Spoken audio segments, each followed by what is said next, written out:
Hi and welcome back to Classic MGB. Now today we're somewhere very special for MG. We're in Abingdon, and in fact we're in the Abingdon Museum, which is just right in the town centre next to the marketplace. And as you can see, there's almost a complete hall dedicated to all things MG, including the very last MGB Roadster LE. And that was built in 1980, almost just before the factory closed. But that isn't the only reason that we're in Abingdon today, because outside in the marketplace, there's a big collection of Jubilees and LEs. So what are we waiting for?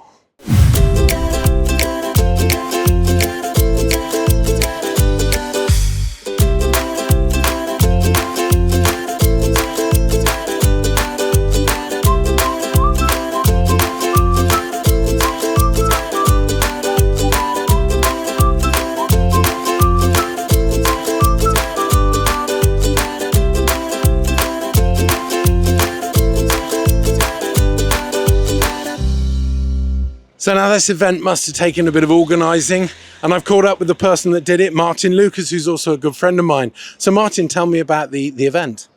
The event's to celebrate 50 years of the MGB-GT Jubilee and 45 years of the MG LE limited edition or last edition.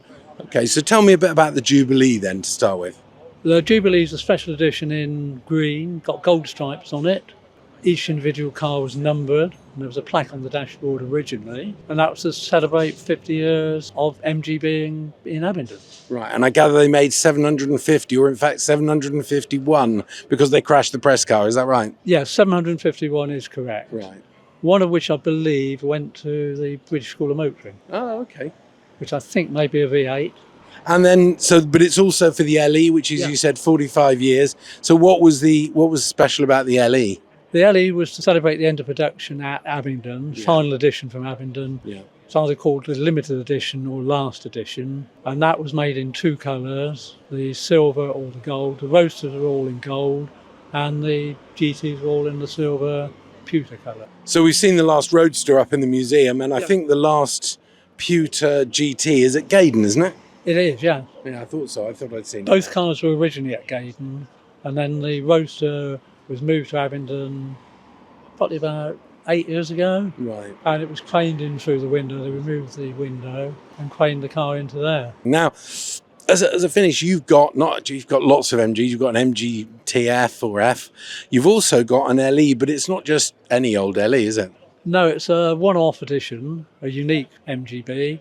It's a UK version of the American limited edition, commissioned by John Butler, who won the Abingdon Carnival Concours in 1979, which was held to celebrate 50 years of MG production in Abingdon.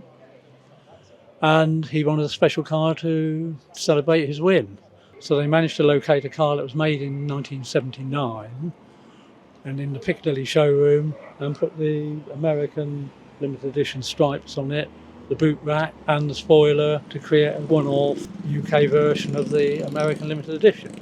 And I noticed the number plate's quite special too. That was put on the car by John Butler, the original owner, when it was new, and it does make it stand out. Yeah, absolutely. So, what do you think of the day? Has it turned out well?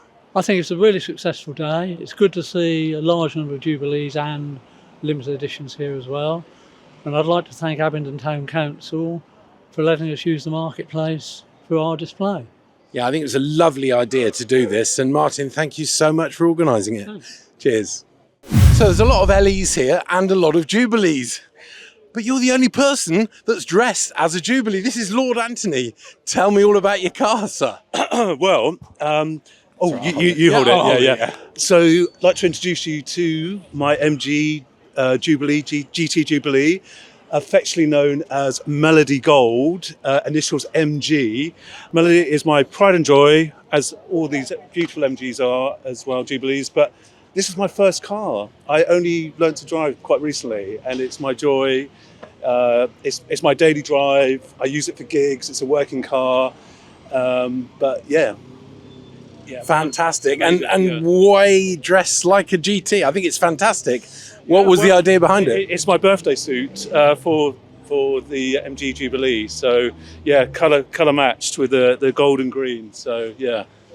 Yeah. So why an MGB? What's special about the MGB? Well, the MG, I mean, we always had them in the family growing up. So I think there was a natural connection there. Right. And it was the shape, the body, the noise, the smell, the attraction, because it is a proper sports car, and I love the heritage of the MG itself. And I think with this particular model as well, it just has such amazing road presence. So yeah. Now, there's a really special MGB here. It's one of a kind. It's owned by Matt Carter, or truthfully his wife, but she's a bit shy. So I'm going to talk to Matt. Matt, tell me about your car. Well, it's been in the family for about 25 years now. Right. So, we're very sort of, it's a family member. Right. We're really proud of it. And we've looked after it. It's completely in its original condition, completely unchanged. All the body panels, everything you see, and in the engine, completely unchanged as it came off the production line. Basically, it was built for the Queen's Silver Jubilee back in 1977. It came off the workshop as a one-off car. It's the only one that was built in the Tahiti blue for the Jubilee, yeah.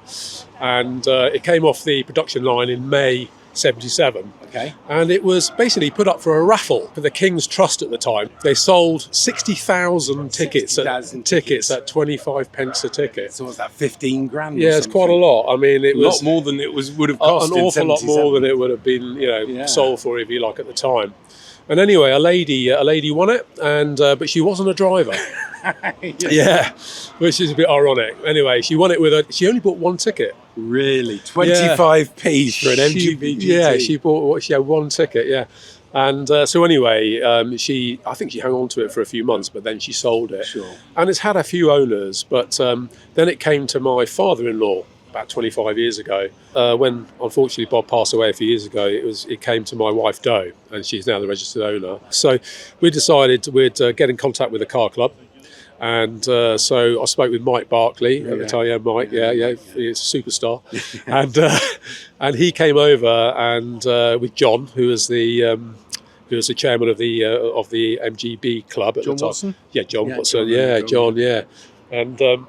And they came over together. They came with the old rally car. Oh, the marathon car. We did a video on that last year, actually. Yeah, before, because it's sold now. It has been sold quite recently, and we did it for the sort of sale. Yeah. So anyway, they came over to our house in Great Mill, not far from here, in the marathon car, and we parked them up on the driveway on a sunny day next to each other, and we took some pics. And brilliant. And that was the first they saw of it. And so they've been really friendly, really welcoming, and Mike's been brilliant. He and I have been touring some of the shows together. So we've been up to Gaydon and we've been down to Farnborough. I went to about 2 or 3 years ago. I went to Farnborough and Abingdon here last year, and again today. So yeah, we're really chuffed, really pleased to be getting it out there. You might wonder about the Jubilee and LE Owners Club. So I've caught up with Colin Goody, who actually started the club. So Colin, why did you start the club? Basically, there was nothing out there. There's all these special editions, not just LEs or Jubilee cars. There's also the O Series prototype ones, the yellow one over there, and anything that was special that came down the production line over the years. And so I just wanted to put something together, get people together like this, and get the numbers, and also keep a record of what was out there and what's still surviving. Yeah, that's right. I mean, it's there weren't many produced. 751 Jubilees or something. 751 Jubilees, yeah. Yeah. And one V8 one as well.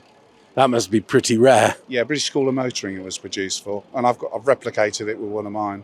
Oh, nice. Now I can't help but notice your T-shirt, Just MGB. Tell me if that's there you go. So tell me about Just MGB, because I've not heard of you, to be honest. I'm an engineer by trade, and just before COVID set in, I just got fed up with the quality of parts that were out there and replacing things, every couple of years or so. So I thought, it's got to be do better than that. So basically, I just started getting parts from the UK, quality parts. I knew a lot of suppliers and things, and just gradually built it from there. And it's an online business. It keeps me very, very busy. So you actually get parts remanufactured in the UK? Yeah, I had some stuff remanufactured, and I've had some stuff just locate where the original equipment manufacturers are and buy them from there, obviously, rather than coming in from the likes of China and things. And obviously everything's warranted. I've bought some parts on my GT, and I have to say, I won't mention any names, but they have been pretty questionable, one or two. And so it's interesting that you're only supplying quality parts. Yes, exactly. I'm not trying to compete with the mainstream suppliers out there where it's all on price. It's quality. Fit once is the thing, really. Fit once, forget. So what sort of parts are you doing? A whole range or? Started with glazing rubbers initially 7 years ago, but I've got into all sorts now: fuel systems, fuel pipes, filter systems, various things as well. I like developing things as well, and it's just obviously doing an area at a time, really. So actually improvements on the original. Yeah, or at least making sure that they are up to the original specification. You don't do indicator stalks by any chance, do you? Lucas, I supply Lucas products, but say yes, let me know.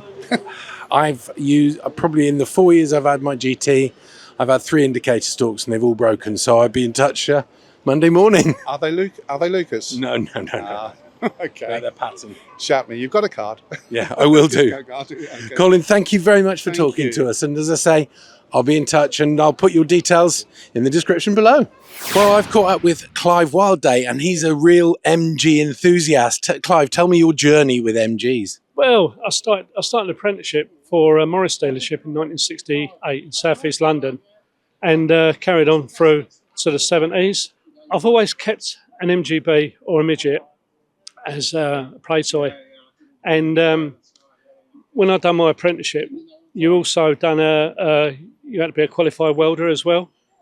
So as these were starting to deteriorate, and you could pick them up for just a few £100, I was buying them, and you could still buy the actual kits at the time, the proper factory kits, and so I was buying them and refurbing them. Tell me about the Jubilee, because this event is about the Ellie and the Jubilee, and I've got to admit, I've got a chrome bumper. I don't know a lot about the Jubilee. Tell me about the Jubilee. Basically, they were V8 body shells that the factory had in stock because there's Suez crisis on the fuel crisis. Okay. So they converted them. They weren't built, the actual shells, but the dashboard's different in these. The dashboard is V8. When they built these, they built them all in a darker British racing green, which was a production colour in 1972 for a year. Really? Yeah, and then obviously it came out of production. They brought it back for the Jubilees, but a lot of them have rotted away because they was using the steel at the time, as far as I know, was coming in from Eastern Europe. So it was the quality wasn't as good as what our production would be. Right. You've had MGs for years and years. What's special about the MGB? I passed my driving test in 1971, and I was the first apprentice out of 3 apprentices to pass their driving test at the time. And so, the workshops would always send me off to do this and do that, and sometimes it would go to another dealer in our dealership to pick up a BGT or a B for a demo for somebody, So obviously, I was going, arm out the window, shot round and showed my mum, and took it down, took it into work, Yeah. But yeah, it's that sound as well. Yeah. They spent 2 weeks developing that sound. Did they? Yeah, I didn't know that. yeah. And I was a few years ago, I was talking to Don Hayter. A few years ago then. Yeah, it was. Yeah, it's 10 years ago. It's the MG 50th anniversary at Blenheim. Right. Yeah, we were sitting there having a cup of coffee, just me and him. It was tears down my eyes. It was lovely. I'll bet, It was really lovely. Yeah. The man was so with it. It was untrue. I think the thing about the MGB or MG community is everybody's so friendly. I think they are. We're all in the same boat. So we're all hard up. Now, there's a lot of people here that have had MGs since Noah was a boy, I think. But Andy here, this is his first MG event, and he's only just bought his car. So, Andy, tell me more about your car. Hi there, so thank you. So literally bought the car Easter. So never owned an MG before, never even owned a classic car before, but parents, they had MGs, MG midget, stuff like that. Wanted something that I could do a bit of a hark back to yesteryear and stuff like that, and wanted basically a drivable classic car that I can enjoy.